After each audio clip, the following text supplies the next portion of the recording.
Welcome back to the Disney Plus Everyday Challenge, and today we have Cleopatra's Final Secret. This is a National Geographic, National Geographic documentary. I thought it was a series, like a bunch of episodes together, but no, it's not.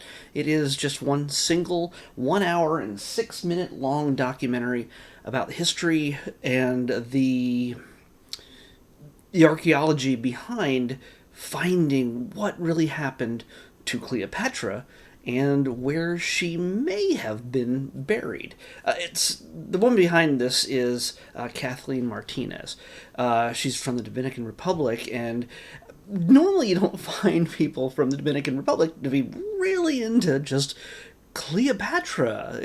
Normally it's kind of a Middle East thing or Northern African thing where everybody's kind of interested in their own history from that area, from that land, from that part of the world. And she hit a few roadblocks along the way. Some people are like, yeah, you can't do this, why does this matter? And she went on to become a lawyer, and we get to know a little bit about her and what her passion is. Why is Cleopatra so interesting and influential to her in her own life?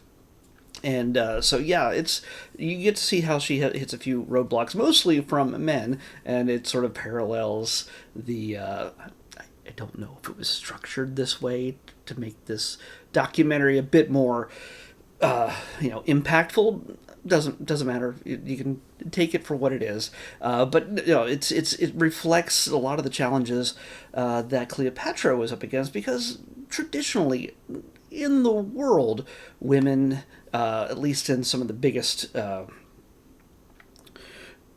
nations, governments, everything around the world, they tend not to make women powerful. They tend to not allow women to be powerful, take seats of power at the top. They don't. There's plenty of queens out there, but they're not necessarily at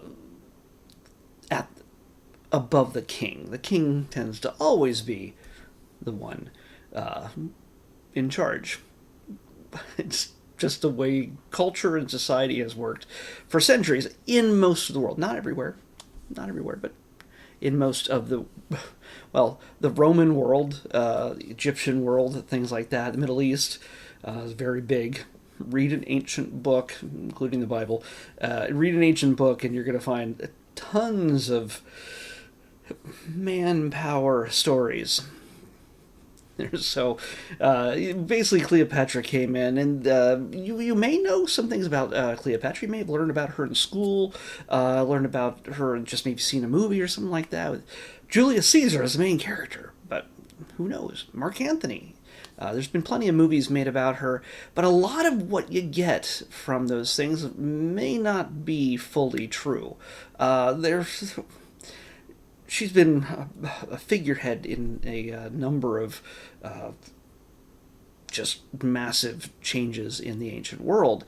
And, well, when things go down and maybe she doesn't win, her side doesn't win in the Great Battle, the winners historically have always written history books. And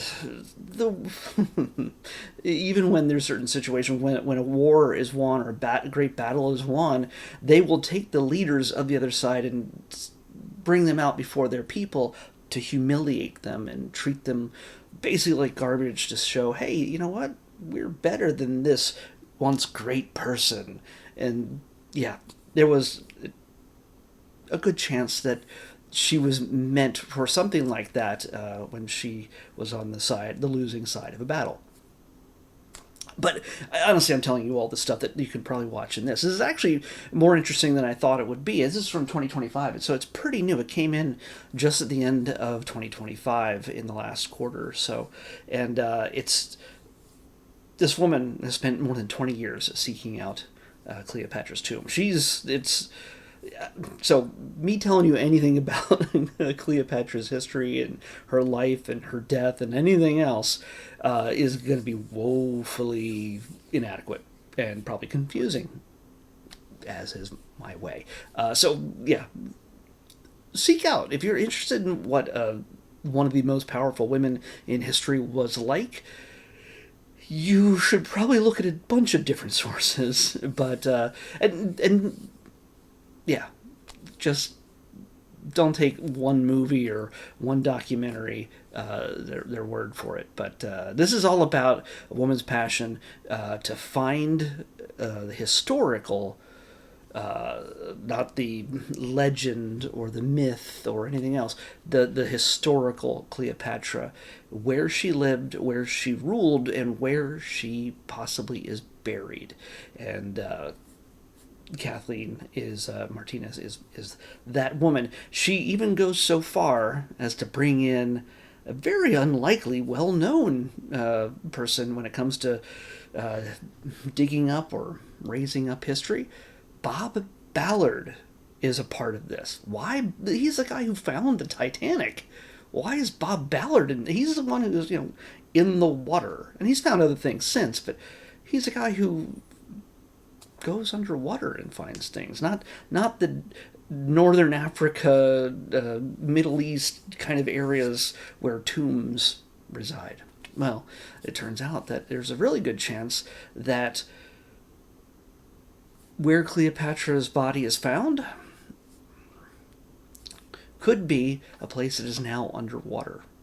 And so his part of this is followed just to see what they have to take divers down. They do underwater digital mapping and all that great technology that just sort of shows what's under the water, just pulling the water away in a sense and giving them an idea of what things look like under the sea. So that to me, that was a pretty fascinating way to look at things, and it makes this mystery, makes this entire thing a whole lot more interesting than I expected it to be.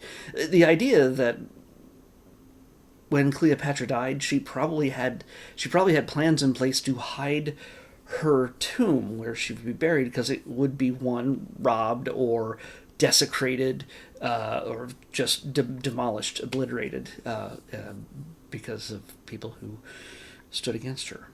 So whoever she was as a person, well, that is for lots and lots of research to decide. I am not an expert in these things, but Kathleen is. Kathleen knows more about her than I think a whole lot of other people. So definitely check this out if you're interested in this part of history, this era of history.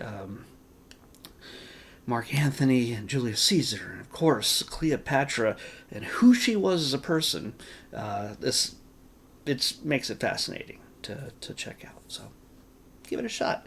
Let's pick tomorrow's episode. 78. What is 78? 78 is, okay. You know what? This is good. We've gotten a lot of different things over the last few days. Some specials, short kind of things. We've had documentaries, reality shows, movies. It's good that between the 4 categories that I've set up, and also the little subcategories within them, there's a lot of diversity left in what I'm getting to watch. I thought, and there's a really good chance as we get closer to March, I might just be doing a month worth of documentaries and reality shows, because we're running low on scripted series, shorts, and movies.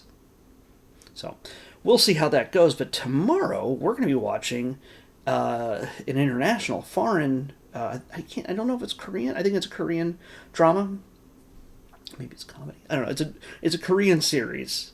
I really hope I'm correct in this. It could be Japanese too. I don't know, but you'll see tomorrow. This is called Snowdrop. It's been on here for a long time, and I've been curious about it, because a lot of the Korean dramas that I've seen on here, K-dramas that I've seen on Disney Plus, I've really liked. So I'm interested in seeing how this works out. Snowdrop is what we're watching next on the Disney Plus Everyday Challenge. I'll see you back here tomorrow with that.